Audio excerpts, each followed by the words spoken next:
All right, from the world headquarters in Breckenridge, Colorado, and what a beautiful day on June 16th. This is day 3 of Road Trip 2021 as the Modern Eater Show continues from Breckenridge Distillery, and what a treat. Got the whole cast and crew and myself and Jay Parker and Brian Freeman. We're out on the road, and we got a big show for you. You got to line up. You're taking a look through here right now, and I want to introduce to you this gentleman right now. Sean, he's the GM of Breckenridge Distillery, and we're just taking a look through. We're walking in, and, man, thank you for the welcome.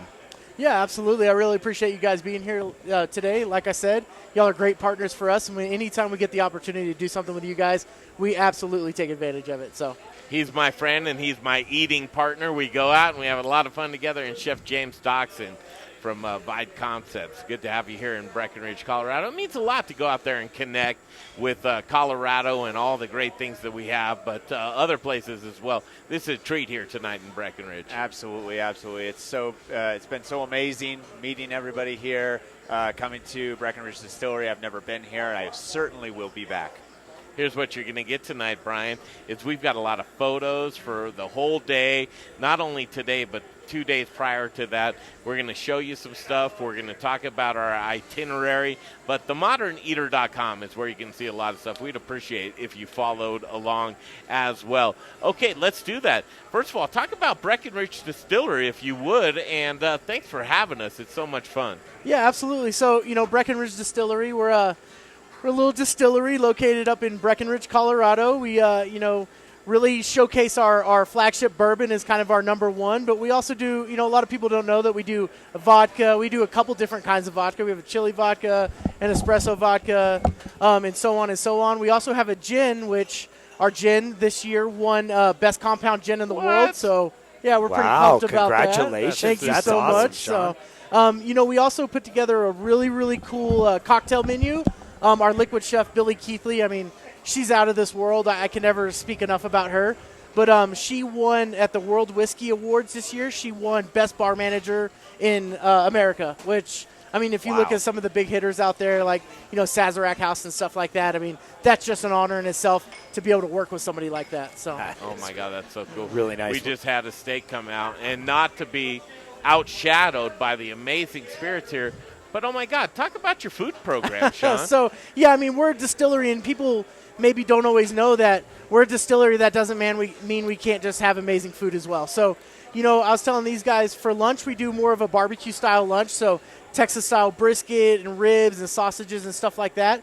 And then we shut down for about an hour every day, and we turn into a more upscale, elevated dining restaurant. So, we have everything from an amazing chicken and grits on the menu with a just summer tomato relish with a Spanish chorizo that's out of this world, to, this beautiful Kobe New York strip steak, as well as a wonderful dry-aged tomahawk ribeye. You name it, it's on that menu. So, and Greg, I can attest to that because we sat down and we got to have a little bit of their food, and everything from the start to the finish, including the drinks, were something different, fresh, unique. Not so unique was those red potatoes.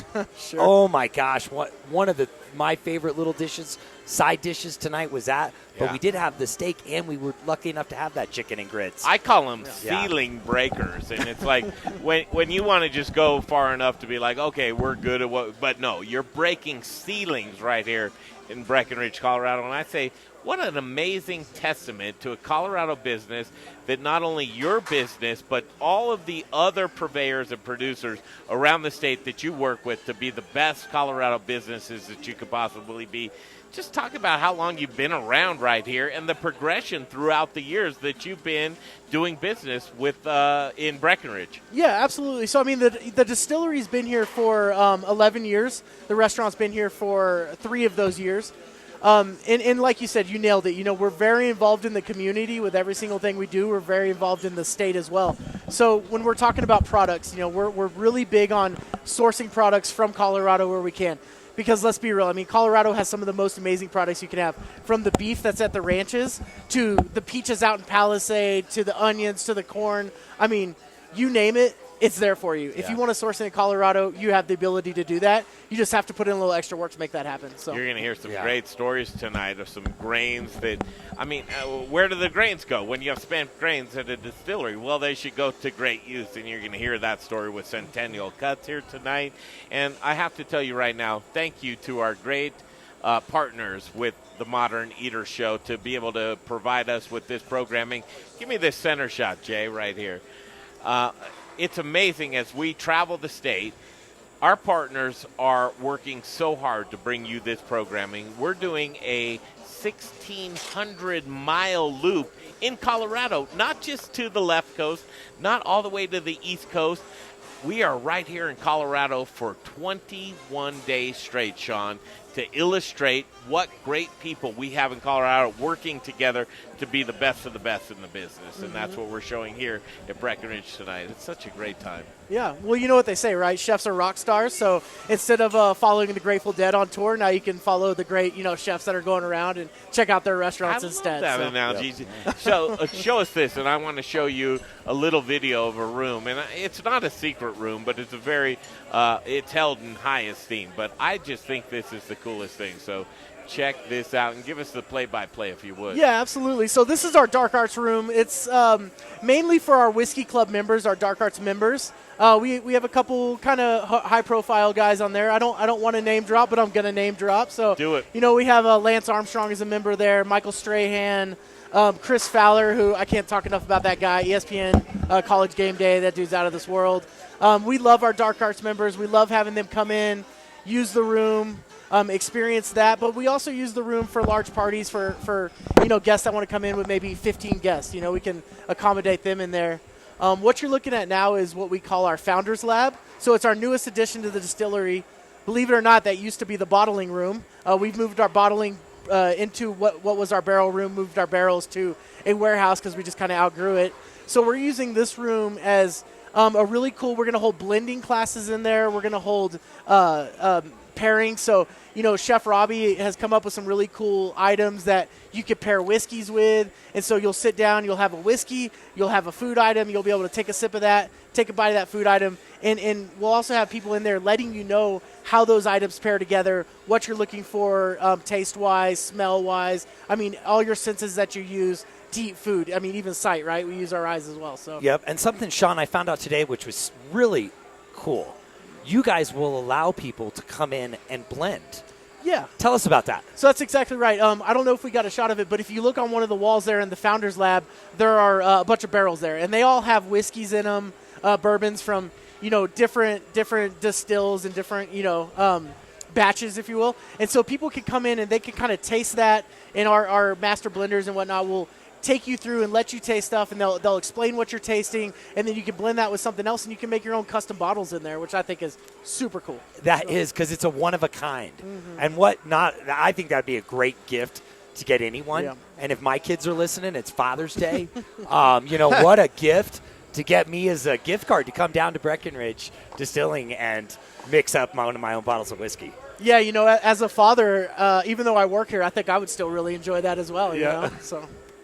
It's so good. I mean, and you guys just, when I think of businesses that are at the top of the hill, how are you guys going to get better? I'm looking out here, and you're doing some new renovations and making outdoor dining, as we saw. We learned a lot through COVID to be able to utilize as much space as possible. But you're constantly trying to move the needle and raise the bar for what you're doing. What's in the future for Breckenridge Distillery? Yeah, I mean, that's exactly right. Once you get complacent, that's kind of the end of everything for you, right? And we're never complacent here. We're always looking to the next step. So, what you see out here is our pavilion.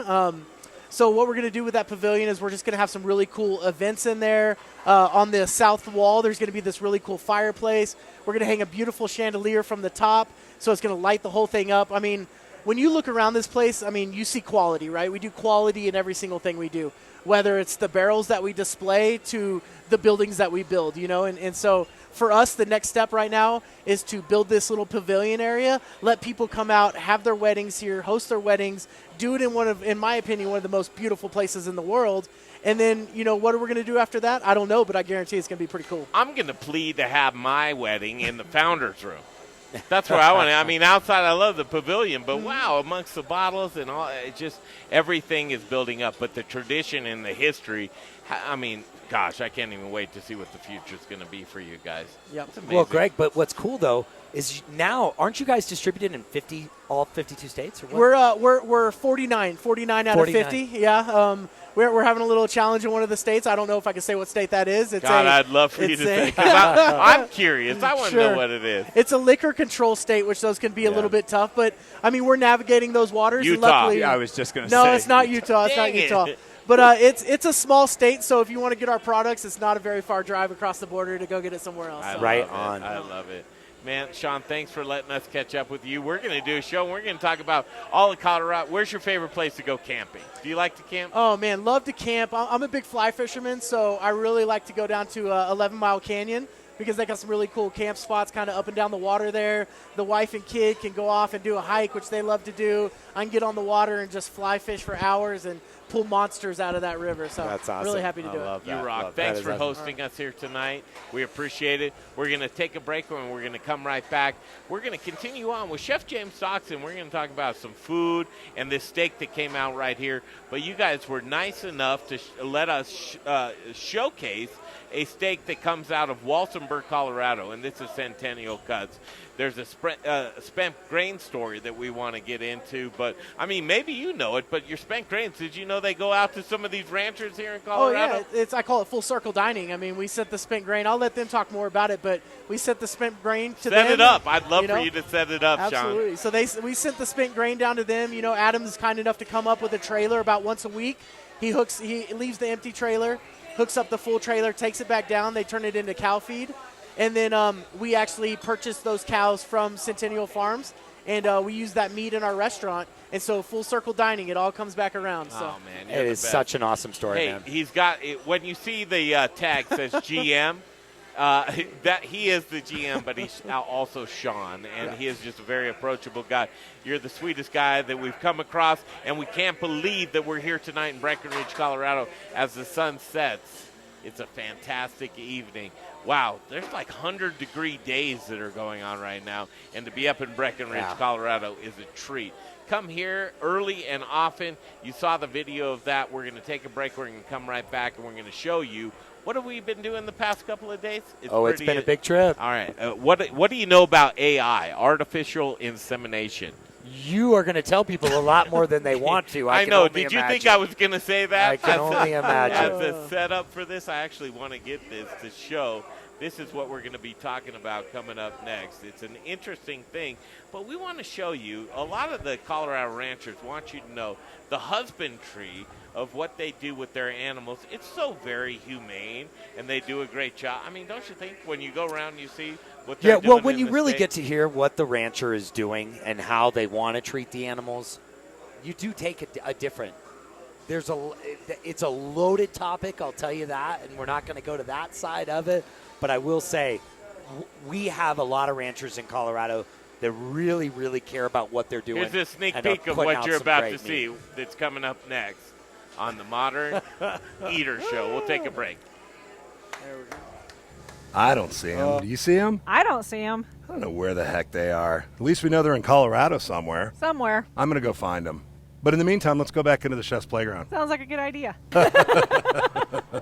Hey, Colorado. Rich O'Brien here with Elevation Food Service Reps. Monica Leonard helping me out here. We just got back into the chef's playground.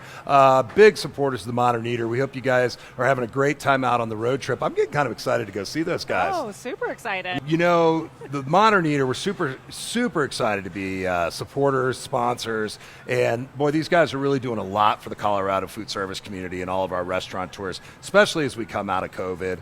What we've got here is what we like to call our chef's playground here at Elevation Food Service Reps, with all the brands that we represent, a lot of best-in-class brands. Yes. And Monica's been real helpful in helping get a lot of these events set up for people to come in here. We want you to feel very confident coming in here to use some of our state-of-the-art equipment. So look us up at elevationfs.com or give us a call over here at 303-750-3727 and just let us know what you'd like to demo. Come see us. Get you set up. Yes, we are a Colorado family-owned business. We have our very own Colorado shelf. Hey there, Barbecue All-Star. This is your year, so what if you weren't drafted? The only draft you need to be worried about is actually spelled D-R-A-U-G-H-T, and it's adult for the word beer. It's barbecue season, baby. Now get out there and grill your ass off.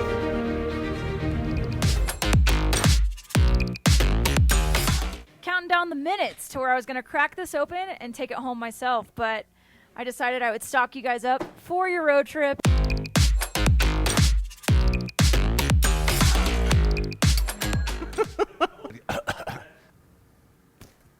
Hi, I'm Jeff Nations from Aspen Baking Company. It's really important right now to support local. That's why I support the Modern Eater. Now, back to the show.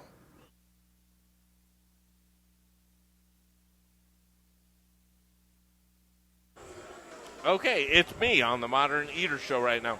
I'm sorry. I have a mouthful of delicious Colorado beef right now. And Luke Larson from Centennial Cuts joins us right now. It's good to see you, Luke.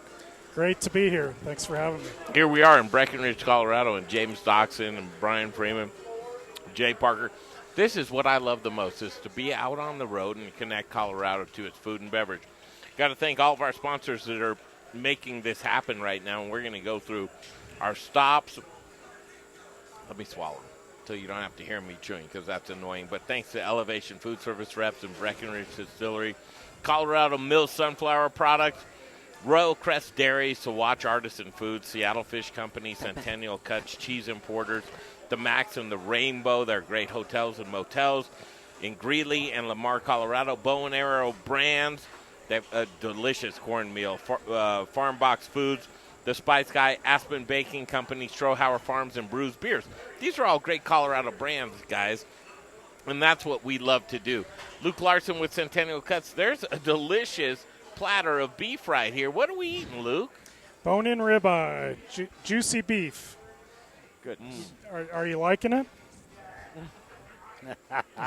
It's juicy. He is liking it. Talk about Centennial Cuts.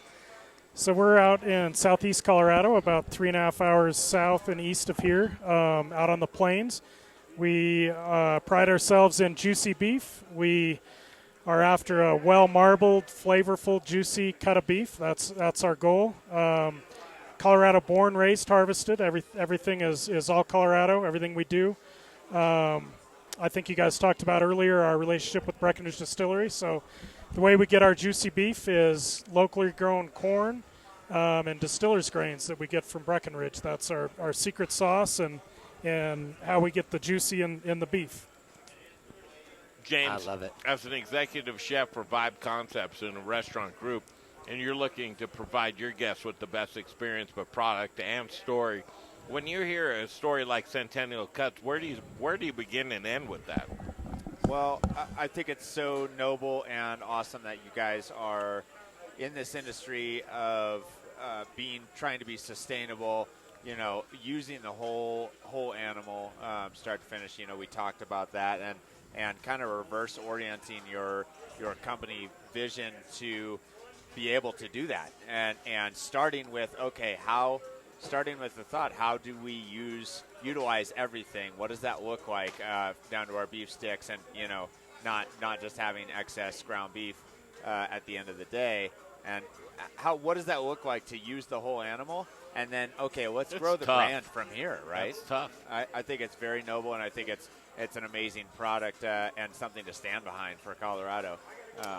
Thank you. Yeah, it's been a lifelong dream. It's something I got out of college, which has now been way too long ago, 20-some years ago. I got out of college. That's what I want to do, a branded beef. And you start into that, and it sounds easy. You find a processor, you find a customer, and you put it together, but it's so complex with beef. It's not like produce. I mean, you've got, like you say, the whole animal. And to maximize value of the whole animal and not waste and compete with the corporates that are utilizing more than the whole animal. They're utilizing the tongue and the and all the other byproducts. It's a challenge, but it's any dream worth having is always a challenge. So it's fun. I agree. Yeah. Prime cuts go so quick, right? Oh yeah, of course. I mean, no problem with that. I always call it the hamburger conundrum for ranchers. They're trying to go direct to market because it's not an easy business. But I love to see Colorado ranchers, and we're going to have an opportunity to visit Walsenburg and where you're part of the world. But just talk about what the modern eater we're going to experience and what we're going to see. And I mean, I love that part of the world of Walsenburg in southern Colorado. Yeah, it's great country. It's some of our biggest farming, right down there in the San Luis Valley as well. Yep. It's just, just to the west of you. It's a forgotten part of Colorado. So, yeah, you'll start out east of Walsenburg where my wife and 2 boys and I live, and we're going to slow it down. You guys have had a fast-paced trip, and I think you'll be ready to slow down. I want to show you the ranch, which takes time. It's not. We're on a total of 100,000 acres spread out between Fowler and Walsenburg.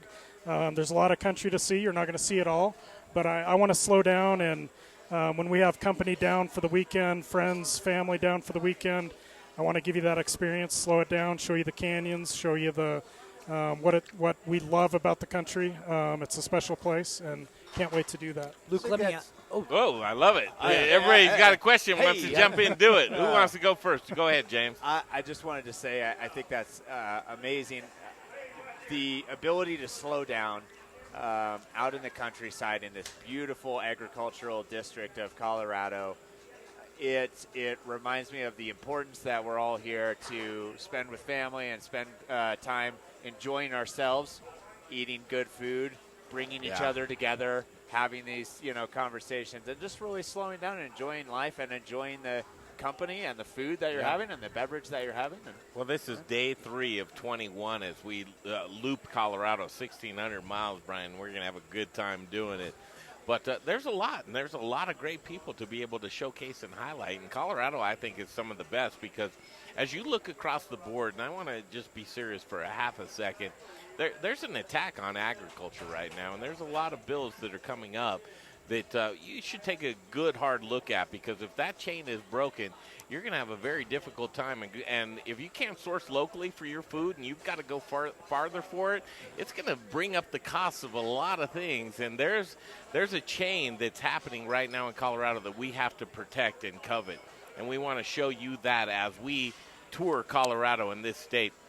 I think it's more important than ever for you to connect with your food, and that's what we really want to highlight. As this past couple of days, we spent in northern Colorado in Weld County specifically. That's the potato region. We saw a lot of onions, and there was a dairy farm that I near and dear that I thought was really cool.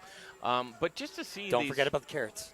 Don't forget about the carrots.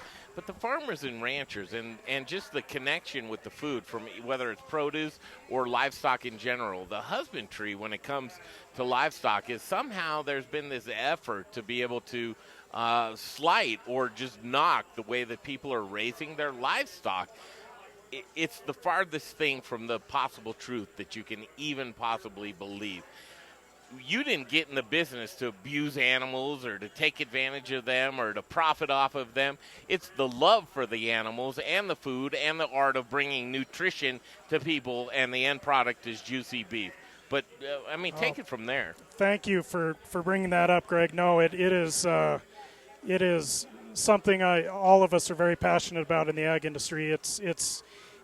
When what we do is not what we do, it's who we are, and when that gets attacked and when people want to minimize, not just minimize, but want to attack what you do, it's personal. It's very personal, very emotional, and people have no idea the passion that we have for the animals. It's not about profit. If it was about profit, we would be in a different business, I guarantee. I mean, obviously we want to be sustainable. We want to profit to the extent that we can be sustainable, but when people that don't have an understanding, and that's not their fault, that's our fault. We need to educate them. That's what you're here to do. That's what I'm here to do. We need to educate them. It's not their fault they don't know, but hopefully we can come together as a state as we have these initiatives coming up, come together as a state, both people that don't know and people that do know, people like you to bridge the gap. We've got to have these conversations because it's critical. The unintended consequences when the people that are initiating these bills, when they're asked why did you initiate them, they want to extend the rights they believe that were given to pets to that side of they want to extend those same rights to food animals. And it's just it blows my mind because what they think is a right, what they think is humane, is not what the animal wants. People that like us that are around the animals know. For instance, we love this atmosphere. We want to be here. This is a cow's worst nightmare. So why are we going to make environments that we feel as humans are good when it's a worst nightmare for an animal? So there's a lot of conversations we need to Luke, have. I think, though, excuse me 1 second, because I think, quite honestly, you hit it. And it's about education, Yep. and it's about the disconnect where people have had with their food and the fact that in life we've become more about factory food. That people don't talk about that, and we've stopped eating fresh foods. We've started eating stuff that's able to be shipped around the world, and we're not eating the things that grow in our backyard, eating seasonally, eating regionally. And that's where I think that there's a big disconnect because when food. And if you have to go further for the food that we have right here in this great state of Colorado, and we drive the producers out of this state because you make it virtually impossible to do business, I just want to give you a homework assignment and just look at Ballot Initiative 16. And if you do your homework on Ballot Initiative 16, you will see a lot of things where you go, you know what, I don't think that makes much sense. But collectively, we have to have that voice because when you go to the Hill, and Capitol Hill is it's an interesting, integral monster because it will make things seem like that's inhumane or you can't do that or you're sexually exploiting an animal, which is absurd. And when you look at AI, and I just want to give you the raw truth here on the Modern Eater Show. So what I want to do is just show you a video, and this is in northern Colorado, and I thought it was very eloquently done at Walter Angus Ranch. And one of the things they wanted to show us were a couple of things: the castration of an animal, which was completely humane to see and to be done, and the AI, the artificial insemination of an animal that's needed to be done in order to do the breeding to bring you the delicious livestock that you have on your dinner table every night. Your steak at Whole Foods is not born in a package with plastic wrap around it. It comes from somewhere, and you want to know where those producers are. So if you want to see the real live stuff, and Luke, I'll have you just jump in, and you can do the play-by-play of what we're seeing right here. It is, and I would say that if you're a little squeamish, maybe turn away from this, but I don't think you need to. This is the raw reality of what happens in artificial insemination. Yeah, it's a great tool in the beef industry, and the genetic improvement we can make through AI is astronomical. The ability so marbling is a trait that's genetic. Utilizing semen from a proven sire that provides marbling through this, the effect on carbon footprint. The more efficient we produce beef, the lower carbon footprint. And people forget that. So all the technologies we use are important for the environment. It's time tested. It's very clean. It's very efficient. This is a hard This is a lot harder than it looks, by the way. So what he's doing right here is trying to thread the needle through a corkscrew.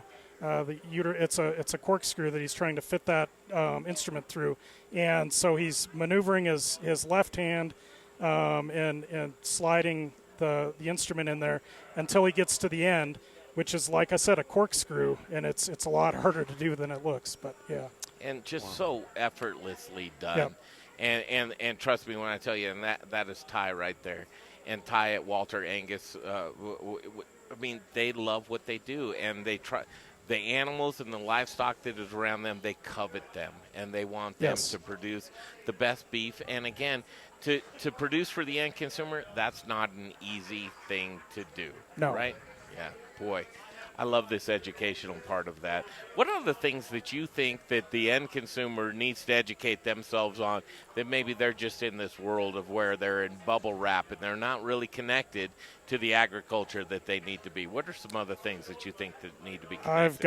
I've got miles and miles of long of lists that we'll get through by the end of the week. But so a few things. Factory farm, a word that gets thrown around. Large scale versus small scale.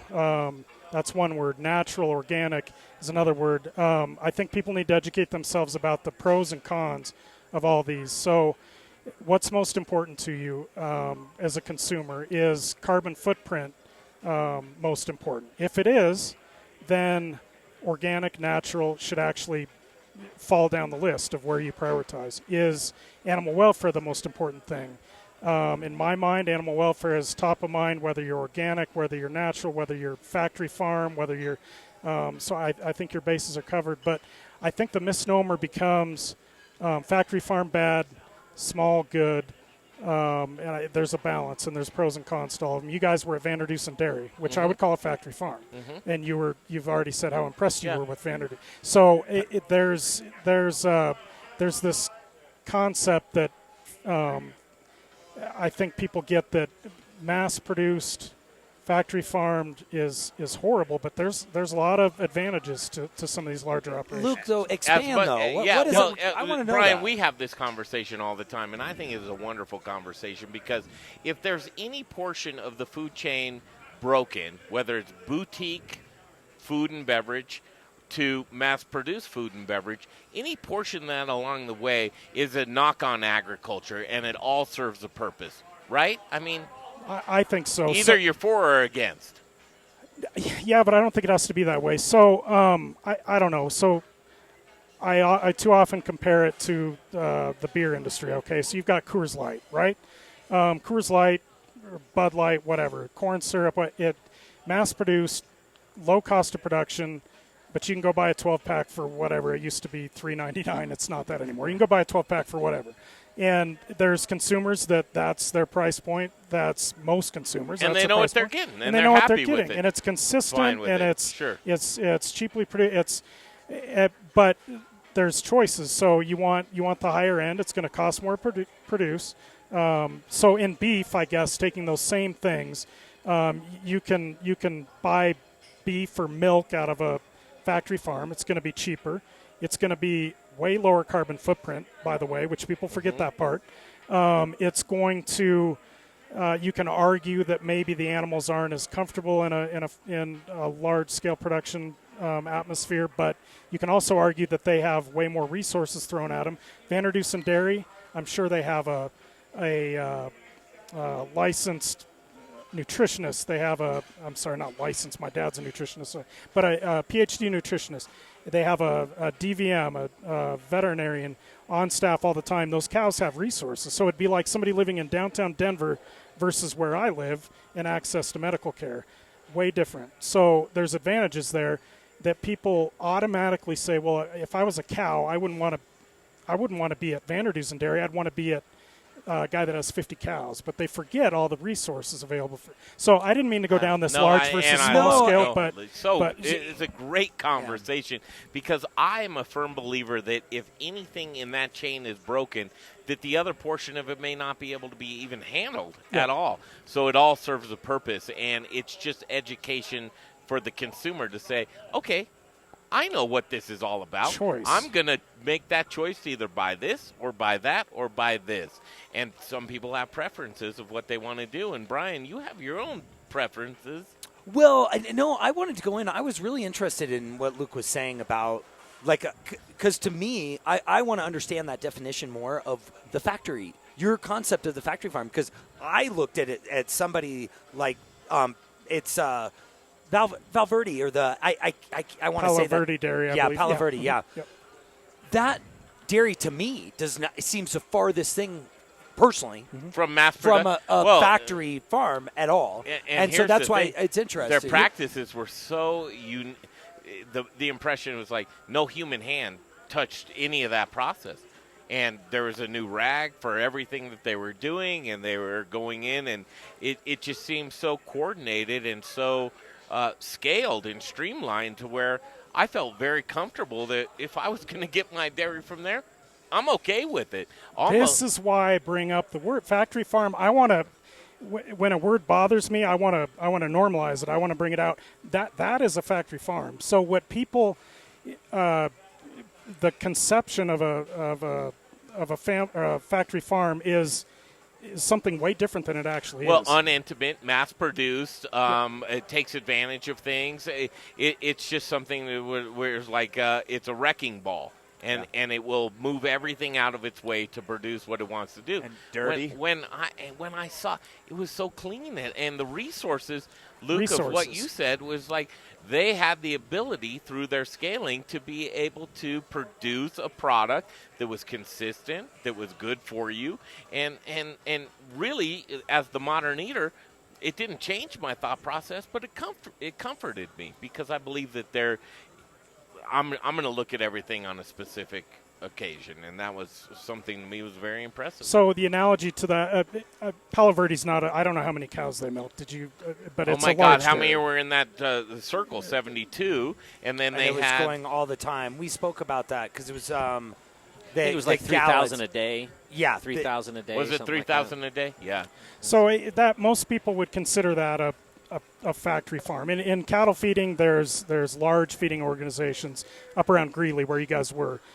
100,000 head feed yards. So our family's a partner in a large feed yard. People think larger equals factory farm, but resources that are available for a large operation far exceed a small operation. So I want to talk a lot more about the word factory farm as we go, and it equate. The reason I bring it up is we talk about these initiatives. There's going to be a divide. There's going to be people saying, okay, yes, we are pro-ag, but we're anti-factory farm. And I just think we need to be careful about that. Is it a definition, though, Luke? That's what I'd encourage, is to create a real definition of what a factory farm is, and it's more about outputs than anything, in my opinion.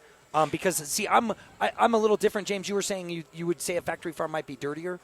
I'm saying the perception is that like you see on all those documentaries, factory farm, they're all clustered together, they're dirty, like I think that's the general perception. Which is not true at all. No. Yeah. And what is true is there is more, right? There is more. And when you have less, and these guys that have to piecemeal things together in order to be that boutique kind of farm or that ranch, I mean, listen, it is what it is, and we love the underdog, and we want you to be that place.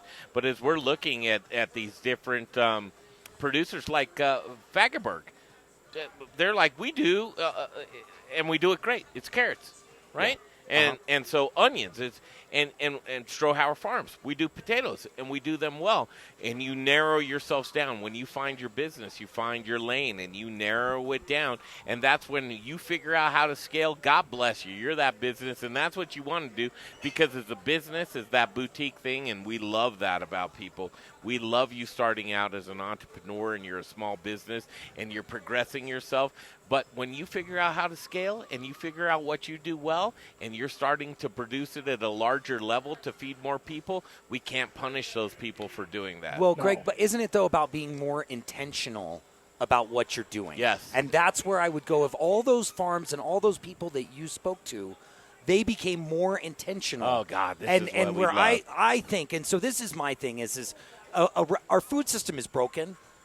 It's figuring itself out. Where it is, but there's a lot of it is and it isn't. I don't know, because what we're talking about, Greg, tonight is these bills specifically are going to continue to break our system. It's going to continue to drive people out of Colorado specifically to not do business here, to make it virtually impossible to source local food, which will break the local food chain and drive up the prices and have to bring things in from out. And we don't want that. So we need to educate ourselves, and that's what our tour is all about. We have to break away right now, and that's a great time to do it. As the sun sets in Breckenridge, Colorado, and we're at Breckenridge Distillery, we are going down the wormhole, but we think you deserve that. We want to show you where your food and beverage comes from. We have 21 days and a lot of tour stops to go to.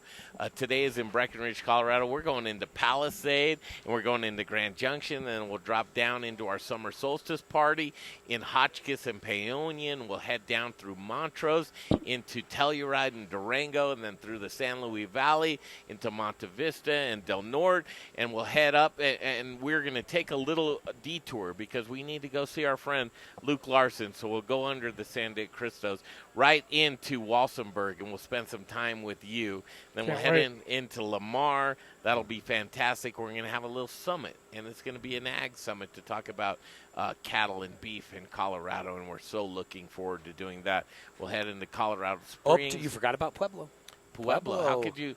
Because Chili's. Rocky Ford as well. We have so many great things, and Colorado beef is one of those things. I mean, when you think about Rocky Ford melons and Colorado chilies, and you think about LaSalle and potatoes, and you think about cherries and peaches and Palisade, Western and Slope. you think about Olathe corn. We have so many great things in Colorado, and it's getting into that season. We're so excited about it, and we can't thank you enough for joining us.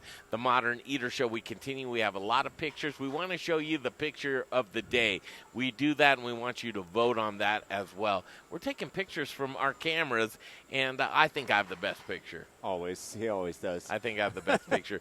We'll show you those and so much more. We'll come back in a flash to the Modern Eater Show. We continue from Breckenridge Distillery right here in Breckenridge, Colorado.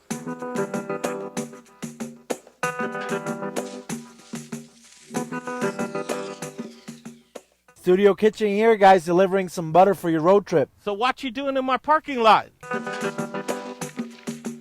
So Sawaj is a artisanal company that focuses on European-style butter and cheeses. Yes, so we have our 84% European-style butter, grass-fed butter. This one is 100% grass-fed butter, over 84% butter fat content, which means there's more butter fat, less water. Cooks better at higher temperatures, perfect for baking. Oh, my goodness. Look at that. Look at the color of that. Mm-hmm. That's the first thing that our customers notice. What? This is a new release. We don't even have it out yet, Greg. This will be going to retail this weekend. Oh, look at that. Thanks again. Absolutely. Martine. Man. Later. Thanks, guys. Hi, I'm Amber with Strohauer Farms. And I'm just here to remind you that the best potatoes are grown here in Colorado. Goodness elevated. Thanks for watching the Modern Eater Show. Farm Box Foods. We are a company who builds farms and shipping containers. So we make hydroponic and gourmet mushroom farms.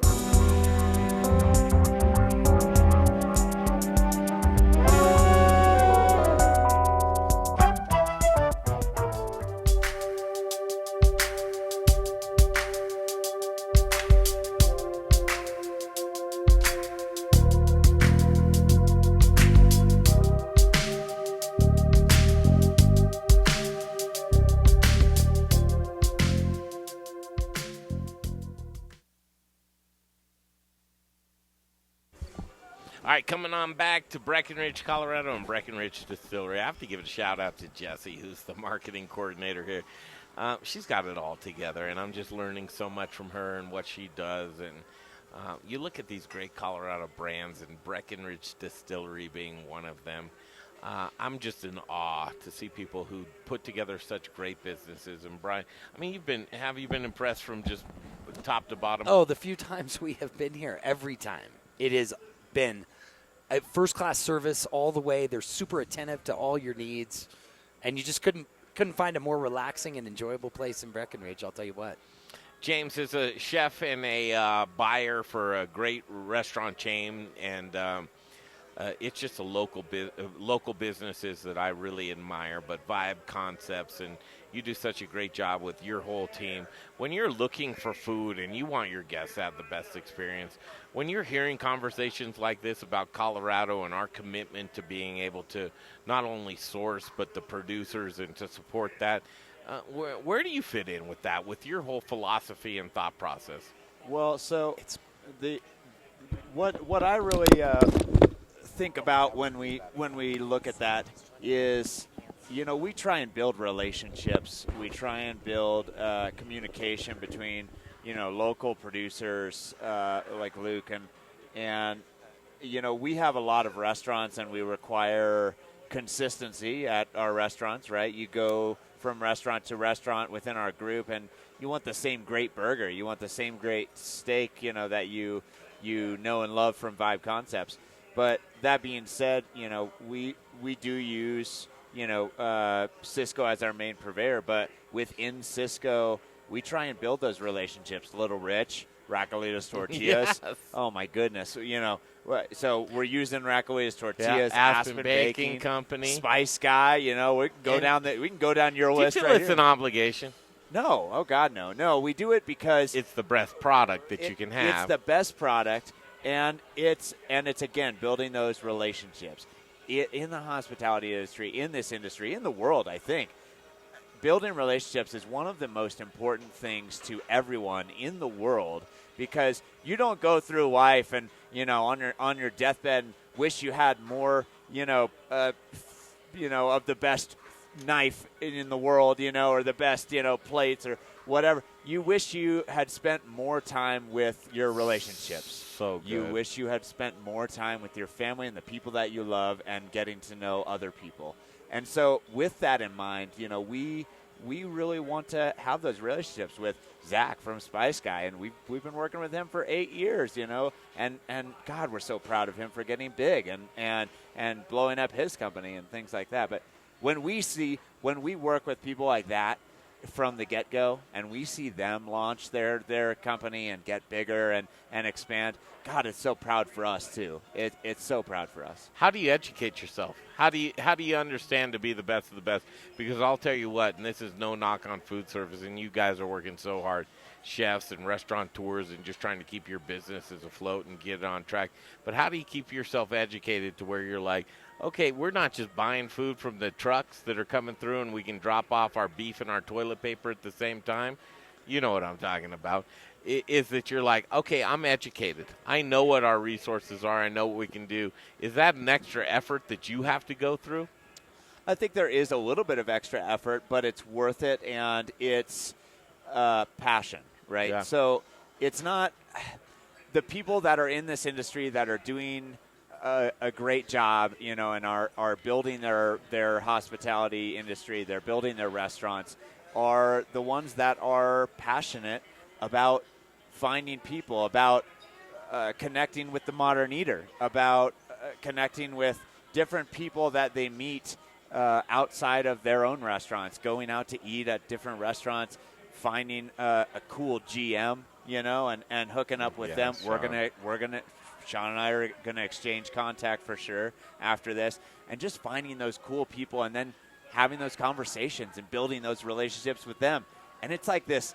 It's this whole connectivity of people meeting other people, meeting other people, and you just start the building collaboration, this web. right? Yeah, I mean, when you can collaborate, that's a sign of a secure business that's going to grow in the right way. And the only extra effort I had to do there was being passionate and enjoying going to meet other people and going to other restaurants and just being outspoken and talking to other people and being like, hey, you're a cool dude, Hey, you're a cool. Being a cool aware, person. and that's what I love about you, James. And we go out and we eat together and talk about food, but just that awareness. And one thing that has drawn you towards the modern eater is you go. The other day you sent me a text and you go, oh my God, I'm watching you guys do this, and I am just getting the ready to eat Colorado food because it's right here, and we're getting into the season for all of the great produce coming back in. And you said, you know what, I need to come join you guys, and you did it. You went to La Salle, Colorado, and you sat out there. What was that? Not last night, but the night before. Monday night. You were there with us, and you were compelled. You were drawn to it. Had to. It was an hour drive, which for some people might seem like an extra effort, but you know what? It's maybe it's the FOMO, the fear of missing out, whatever. But really, it's getting to meet cool people. I knew there was somebody there, even if it's just 1 or 10 new people that I was going to meet. What was your takeaway? To go up there to Weld County? Oh, my takeaway was I told many people when I was there, it reminded me of home, and which made me even more love it because I'm from Iowa. I'm from Farmville, USA, and that's my grandparents. Does food taste better to you with a story? Oh, 100%. Yeah. It's all experience, right? It's perception, it's experience. It's when we sit next to each other, by a fire and we're having fun. Oh Yeah. my God, that food tastes good. It doesn't even matter if it's hobo packets like people you cut up some potatoes, a little onion, some butter, some seasoning in some foil and throw it on the fire, and you open that up. Oh my God, those are the best potatoes in the world. Well, isn't food about community?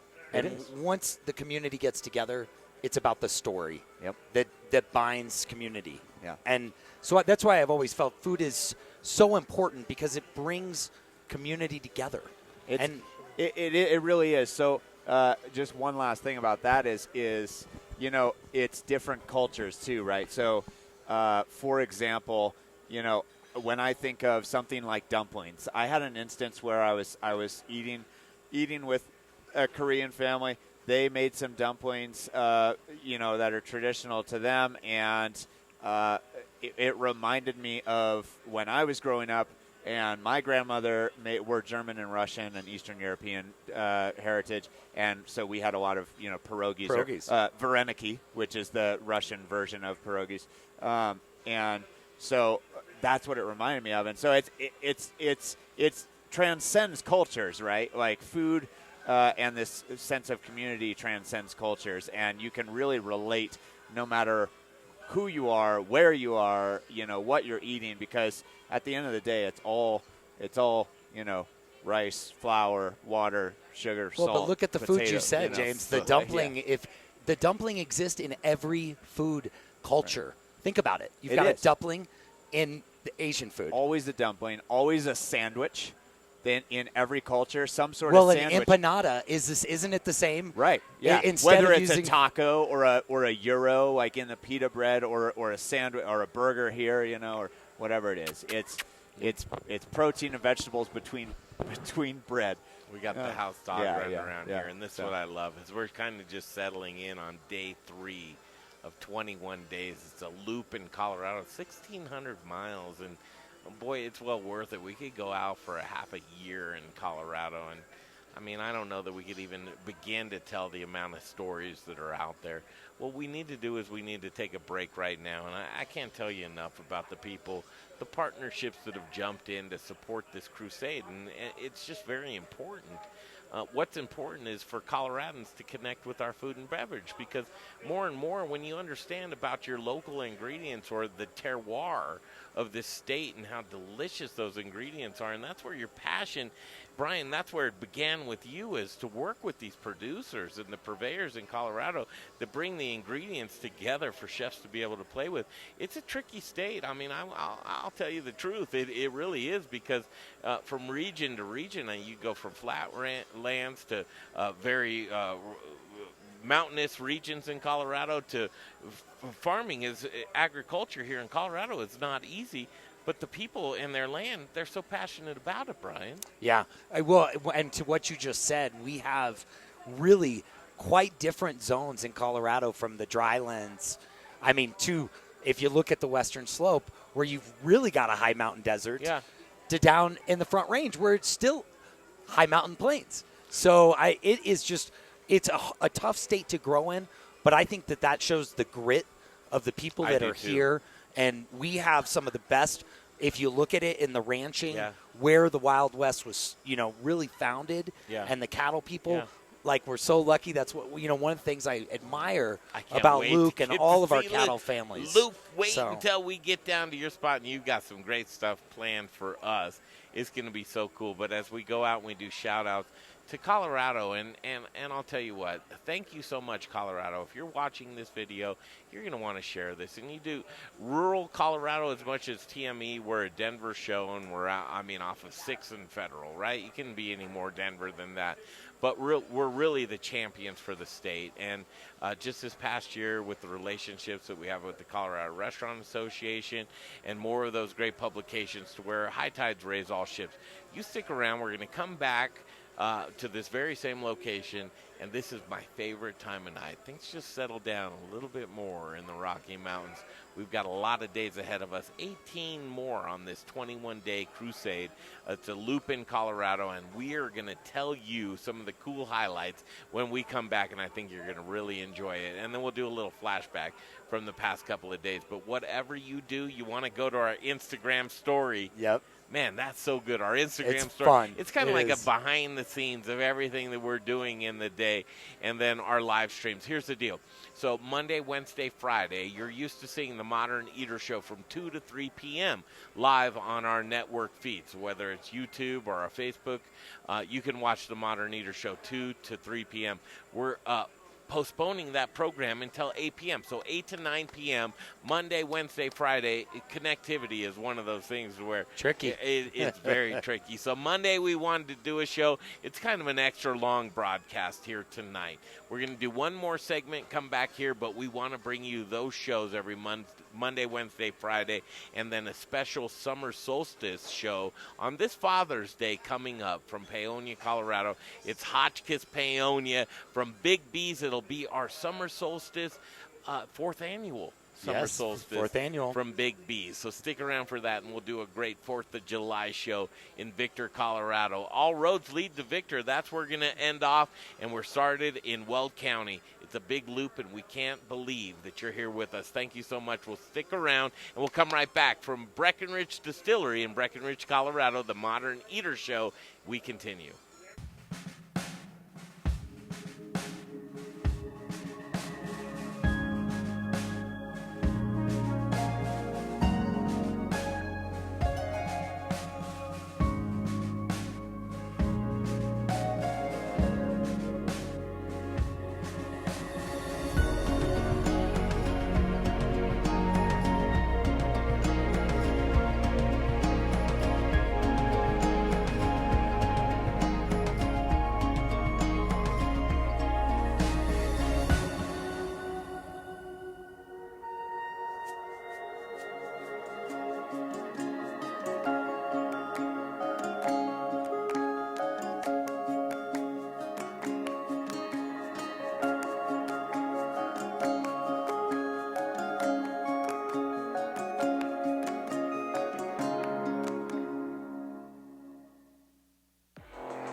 Royal Crest. Yes!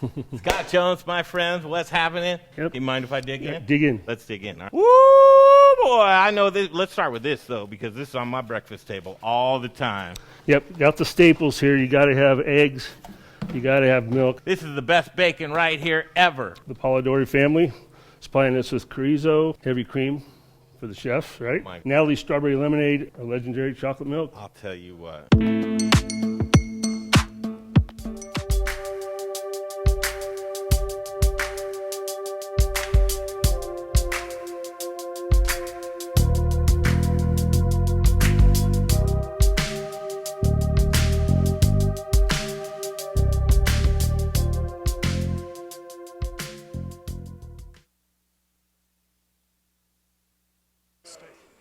All right, look at that. Those are the types of souvenirs that we get around the state, and it just means so much to us. And I don't know. Well, tell them what it is. Yeah, It's a hand no, ground. Luke, you know what that is, Luke? Yeah, hand engraved ear tags. So yeah, you've got the electric engraver thing where you make the tag, and they last for years and years. Instead of ink stamping them, they do that engraving, and it makes pretty a good tag. Tell me when you want audio on that, if you want audio, just so you know. Oh, thanks, Jay. Yeah. Very cool. I mean, I don't know, you guys. Here we are, and we're doing this tour in Colorado. Is this important? Luke, is this important for us to do this 21-day tour? We thank you for doing it. It's our industry has a hard time talking about ourselves, and we need people like you to bring everyone together. So we very much appreciate it. It's critical. I think it's much needed, and when we see brands like and Elevation Food Service, Breckenridge Distillery, Colorado Mills, Royal Crest Dairy, Swatch Artisan Foods, Seattle Fish Company, Centennial Cuts, Cheese Importers, the Max and the Rainbow, Bow and Arrow brand, Farm Box Foods, the Spice Guy.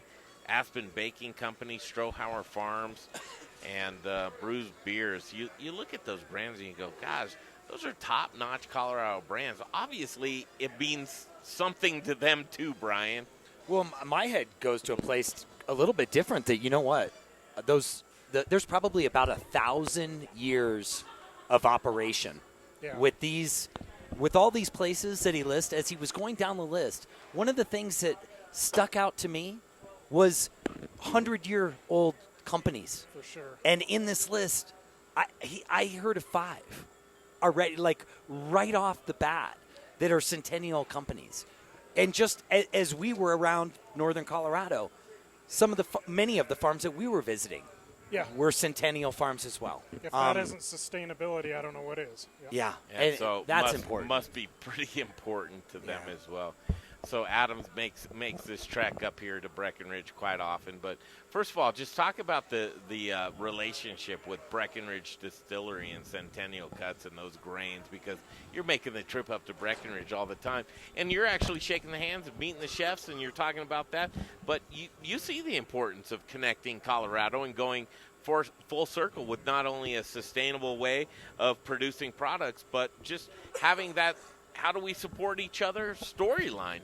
Yep, no, Brian Nolt, the owner of Breckenridge Distillery, was starting this distillery in this it's the highest elevation distillery, I think, in the North America. So it's a big deal, but there's challenges with that.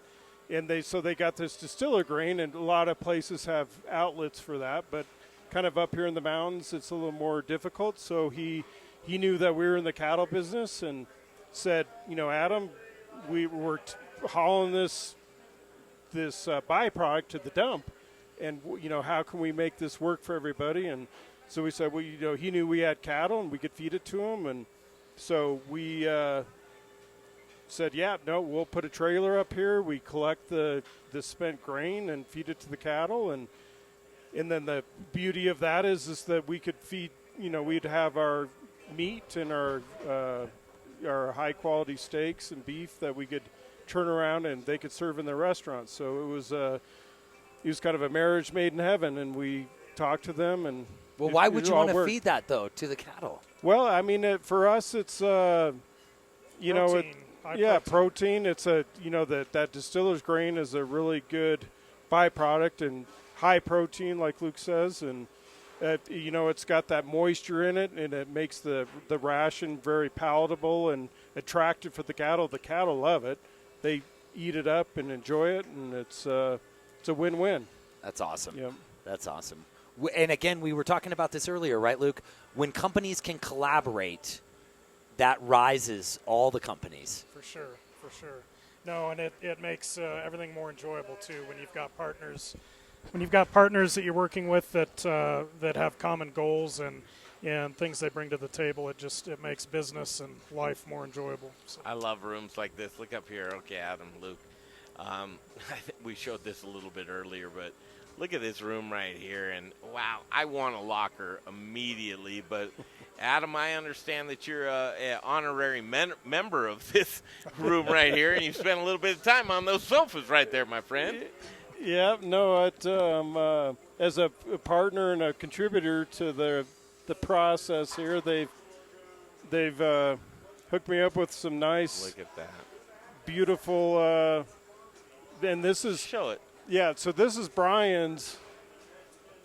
This is kind of what inspired him to the bourbon deal. I mean, he was a big Scotch whiskey guy, and he did a tour in Europe, and I won't tell that story. That's his story, but anyway, this is what inspired him to this passion that he has with bourbon, and so this is his flagship Scotch, I guess, and it's their high-end product, and so I'd like to present it to you guys and for us all to enjoy, but it's amazing. I've had one or two or too many sips of this, and it's amazing.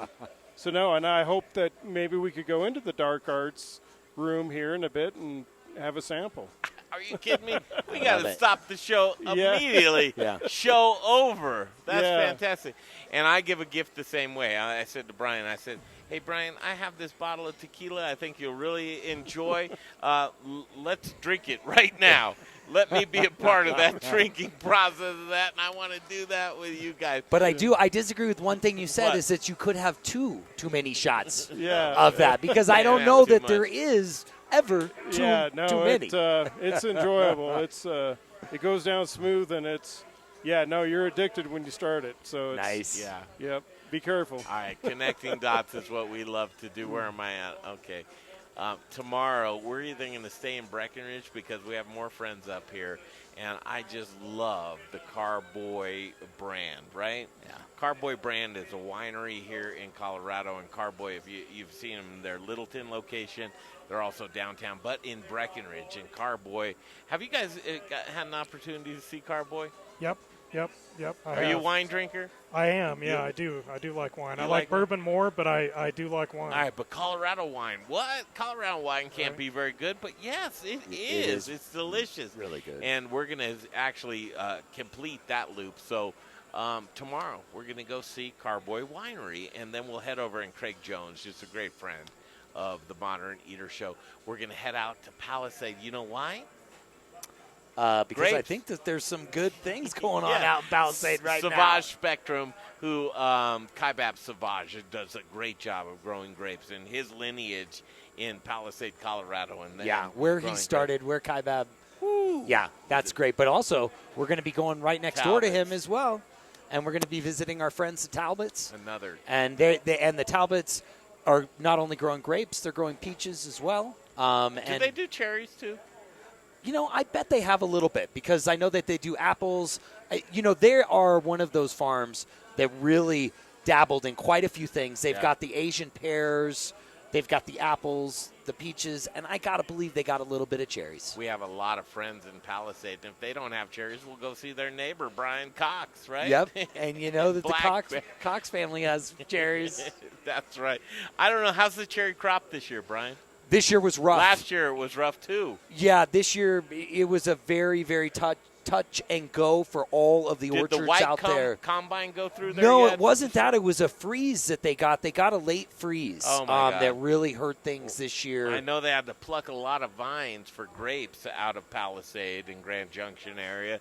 It was a fluke freeze this year, and it was spotty, but it did hit a lot of. So what I've been told, and we're going to get to see it firsthand. Yeah, are you interested to see? We're excited to see it. We can't wait to see what's happening in Palisade Grand Junction. I hope it's off the hook. I hope things are going good.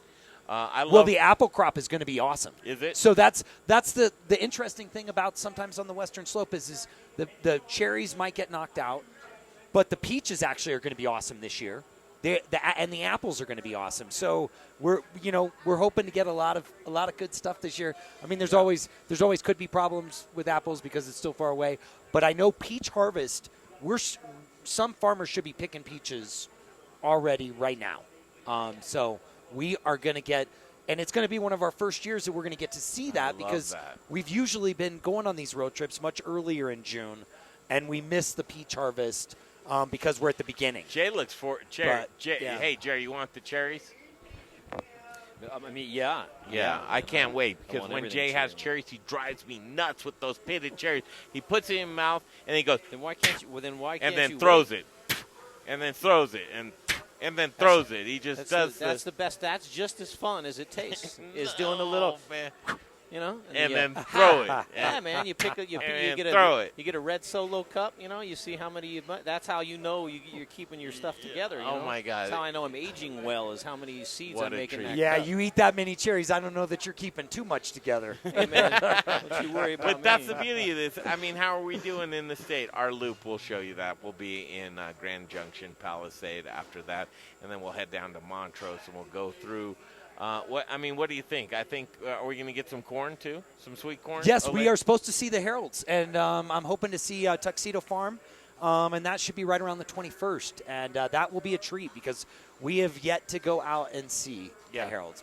And what do they do in the Four Corners? If you're interested, I think it's amazing when we go visit the Ute tribe because I can't believe how they grow anything on that property, but when they're calling in their water the day ahead, yeah, that's interesting as hell. How do you even know that, and how do you know what plot of land you're going to grow on and what you're going to grow on? But that's really interesting, too. So we'll see that in Durango, Colorado. We have Jay Lum, and it's like the north side and the south side. Whoa. What? You missed Telluride, Telluride, babe. no. Will Nolan. Will Nolan. Little House, we're coming, and Will's going to cook. It's a new segment that we have. You want to hear what this new segment is? I want to hear it. Since we're out on the RV and we're going to have chefs go out and cook with us, it's RV cooking tonight. Of course we're cooking tonight. Yes, we are. That's going to be a good thing, and Will Nolan will join us with that. Well, and we've got a special treat for him, right? We should give him a hint. Yeah, he doesn't today know. we had a great visit.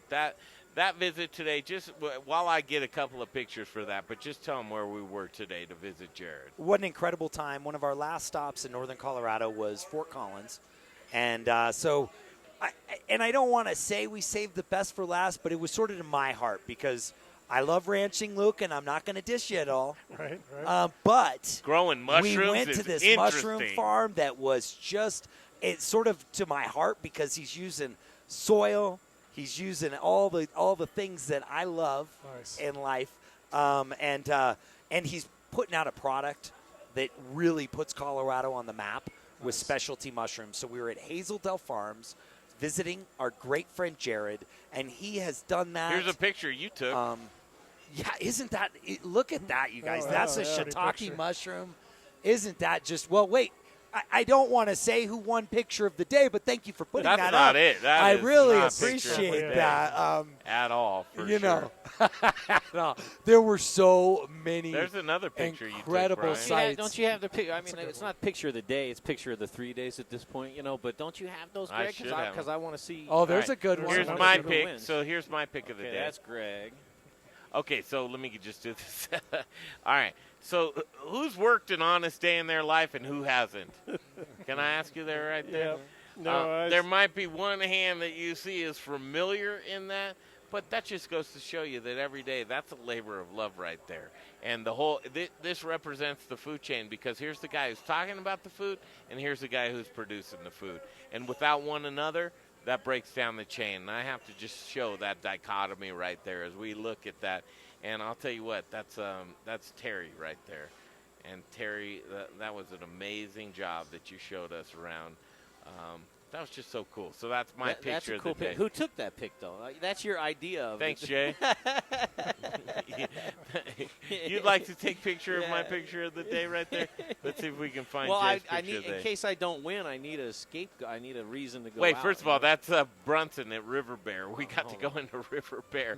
And the chicken that I'm bringing along with us, that's basically Little Rich representing us. But that's the raw entrance that we were taking a look at, and hanging meat. Nothing better than Brunson hanging some meat right there as well. Where's your picture, right Jay? There, yeah, that one. Right. Yeah. Which one? The kids? No, the hand. Oh, right here. Yeah, that's all right. You guys like that? You guys can vote. I don't think we have anything up on the stream right now. I was gonna do it, but it's we're just at that point. We'll get better at it. Yeah, but I like that picture. What does that symbolize to you, Jay? It symbolizes, kind of eating. I mean, I guess it's. I can go deep on it. I guess. I mean, I just thought it was a cool pic. That's Brunson's hand. That was Brunson. You know what I like about this picture is Chef Justin Brunson. He's not grossing me out with some dirty ass nails and cute. He's a groomed chef, right? Yeah. Like truly, when I see that about a chef, show me your hands, James. You better have some good hands, chef. You got some good hands? Are your nails groomed and everything else? If I see some long nails on a chef or dirt underneath them, I'm like, what? That really disappoints Why don't me. we just, for today's sake, a picture of the day, why don't we let Luke, Chef James, really? I like where you're going with that, Jay. All right, so let's line them up here. And here's Amber Strohauer's picture. Adam can be the tiebreak if there's a tiebreak. Okay, Amber Strohauer Farms. Here's her pick of the day. We'll just line that up right there. It's a good shot. Some kids. That's good too. That's good. That's good. All right, you got that Super in. good. I like that. You taking that one in? Yep. I'll tell you, Luke. You guys are going to be the judges right here. All right. The Larson boys. All right. So there's Amber Strohauer's picture. Now I just like to point something out on this. Luke, Adam, and James before you guys judge, and I'm going to talk trash about everybody's picture except mine. It'd be a lot better if the Jeep wasn't back there with a half a person. If it was just hay behind that, that might be the winner. That's all. You'd be better. Okay, here's Brunson's picture. I was a little disappointed by this, but, nonetheless, I think it shows a great beauty is in the eye of the beholder. Yeah, it's a great picture. Just the atmosphere there and like you could see where his mind was. Okay, you guys taking that one in? Yeah. All right, that's Justin Brunson. Yeah, so you got Amber Strohauer's. Here's mine back again. All right, and just think of the thought behind this one. So are we changing the rules? Do you physically actually have to take the picture yourself? No. Or this is one. Oh, okay. Hey, I could have taken it. Okay. Well, you got now. Listen, that's a good picture. I mean, I took it, no big deal. But it was his. It was he. But he really. He says, "Hey, take really." He contracted. I was a subcontractor. I couldn't have taken that with my other hand. I mean, I don't know, man. Maybe not. maybe not. Okay, I'll give you partial credit if that wins, Jay. All right, that's my picture right there. All right, here's Parker's picture, Jay. All right, hand in Brunson's hand. That's some Swatch Artisan Foods cheese. Good. I want to lick that spatula just for. Yeah, that makes me hungry. Yeah, that makes you I like hungry. that. Yeah. You like that? It makes picture? me hungry. Damn! Don't Beef. you dare! Yeah. I like it. I like it. Dare mess around with that? All right, let's see. Where's Freeman's picture? Where's your picture, Freeman? I don't know. Oh, we were just showing it there just a second ago. Let me just. What was it? That mushroom? I'll minimize it. Here we go. I'll look at it right here. Where's Freeman's picture? The mushroom was today. My real picture for yesterday's competition. What was it? Was the wheat. Was the wheat? Yeah, it's in here. Where is it? That was a good picture. It's right there. Where, bud? Brian, down or right there. Oh, you keep going right over. Booyah. Oh, to the right, to the right, to the right. There you go. Okay, yeah, this is. Ah, give me a break. Yeah. Yeah, get out of here. Next. No, I mean, listen. Yeah. that tells a story right there. Yeah. I really like by that. the way, if it wasn't for that, this wouldn't exist. You know, there's hey, man, something you can't about start, that. Can't start playing that game. Before that. What's the higher up you God? What do you about like every- better? You want to eat protein or you want to drink a whiskey? All right, drum roll, please. Larson boys, what do you think? What are we doing? 1, 2, 3, or are we just doing one? Yeah, let's do 1, 2. With the winner, go ahead. What do you think? Well, I mean, what's 1, 2? Whatever you pick them to be. So personally, I like the hands. The I hand? like the dichotomy. Yeah, no. Okay. I'm a hand guy. So Jay, I'll do the hands. What's number 2? So I get 60% of that. So that. So the my vision number is 40%, 60% of the physical action.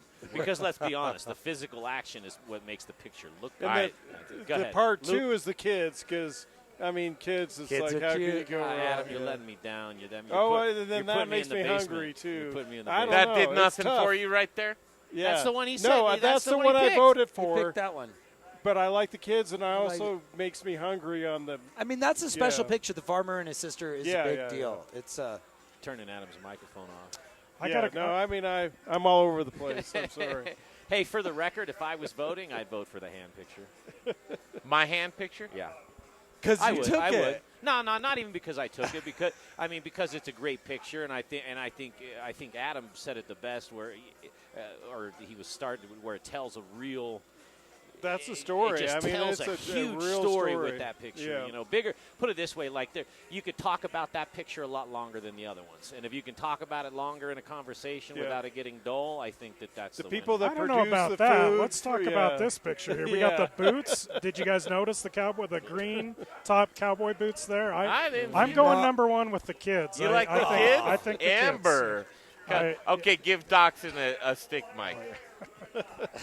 Give Doxson a stick mic. I have headset mics set up for that. I don't have sticks. Here, just take mine. All right, James. All right, what do we got? First of all, thanks for being here today, man. It means the world. And when we produce content and you're a chef of your esteem and you're a busy guy, say, hey, not only do I want to, but I have to come visit you guys on these trips. Thanks, dude. That means the world to us. Hey, it's my pleasure. Yeah, and like I said, I'm so passionate about it. You guys make it so easy for me to come out. It's like, well, why wouldn't I? Thank you, man. It's so much fun. Well, that and I buy dinner all the time. Yeah, I totally didn't pull out my credit card earlier at once. I said, hey, dude, I have no problem buying you dinner, but say thank you at least, man. He's like, All right, so you know what? So mine is the hands. I love it. Yeah. Okay. Yep. Brian's. Which one's? It's not the wheat, is it? It's a wheat. Oh, okay, cool. Which is okay.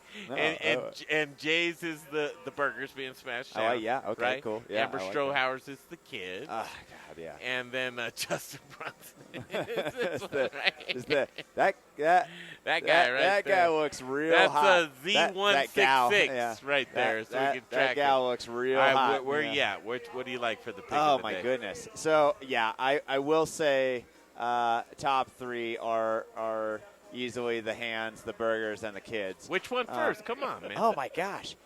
So the kids to me is just pure joy. Look at their faces.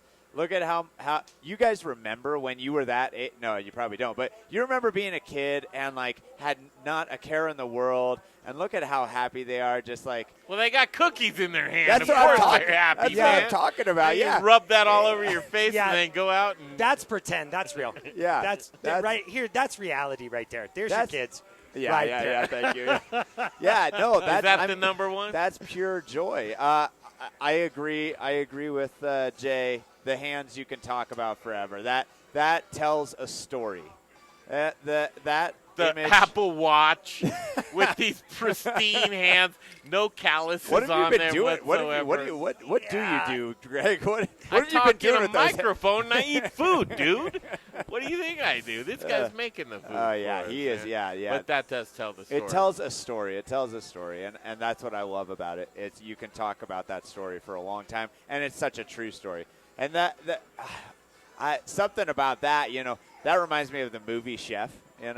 When they're just making this like, it doesn't even matter. It's just good food. It just tastes good, and that's it. That's all that matters. It's just passion and good food, and it tastes really good, and that's it. So you liked all the pictures. I love all the pictures. You're not going to pick a favorite. I'll pick the hands, man. That's right, Jay. Yeah, no, hands are number one for sure because of the story it tells and the story that we are all trying to tell and the story that Modern Eater is trying to tell on this trip. Yeah. It is symbolic, I think. It's symbolic of the story that we're telling right now and the story that we're telling tonight. We're going to knock the rust off. I'm going to tell you, tonight wasn't the most streamlined or best broadcast we've ever done in our life, but we're just getting going. It's the third day out on the road. We're going to get better for you. We're going to have the best clips for you, and we're going to be organized, and we're going to try our best. But I got to tell you, when we're out on the road collecting this content, it's tough. We're running around from point A to point B, and we're trying to do the best work possible. We got guys like Sean who's looking at his watch like, get these dudes out. Let's go. Let's wrap this thing up right here. We can do breakfast. Hand the headset to Sean right here. I want to do the full circle. Thanks, James, and Chef James Doxson right here with us. But we began with you, and we want to end with you because I think that we all understand that community is important. And that's what we're doing is we show this is it. It's the food that's on the plate, and that's what we talk about, man. The hospitality tonight, off the hook. Thank you. I appreciate that, brother. I mean, you're right. Food is life, right? I mean, that's what sustains us. That's what keeps us Totally. going. And there would be no food, there would be no life without each and every single person at this table. And I appreciate y'all being here. All of you play a very important role in what we do here and just what we do as humans in Colorado. And I appreciate that. And thank you guys so much. The culture so here much. is awesome. So when you go on down the line of Brian and Litch and Jesse and Sean and Aaron and everybody around here and Chef Reyes, we got to meet tonight. Robbie, it's amazing. We love Colorado brands that work together. And again, if you're not paying attention, if you're not understanding what's out there right now, there is a war on agriculture in Colorado, and you need to verse yourself because if you don't, we're going to have to find products far and wide. We're going to have to source stuff from all over the place just to bring it here for you to enjoy, and that's not what we want to do. We need to keep singing the praises of Colorado because we have the best of the best right here in this state, and that's what we're highlighting on day 3 of 21 in Colorado. Join us tomorrow. We'll still be in Breckenridge. We're going to go see our friends over there at Carboy, and then we're heading to Palisade and Grand Junction, Yes, Brian. we are. Yes, that's we good. are. We're in the RV, man, I'll tell you what, it's one of those things that's like, oh, my God, if something can go wrong, it will go wrong, but we're going to battle ahead and we're going to fight through it for you, Colorado. Thank you so much for tuning in tonight. I got to tell you, for my friend Luke Larson and Adam Larson, you guys are the best, man. Thanks for being here with us today. We'll be in Walsenburg and then in Fowler with you guys, and we're going to connect some dots. But go along on this with us, and I'll tell you what, thank you, Chef James Stockton from Vibe, and Jay Parker, as always, doing a great job setting this all up for us.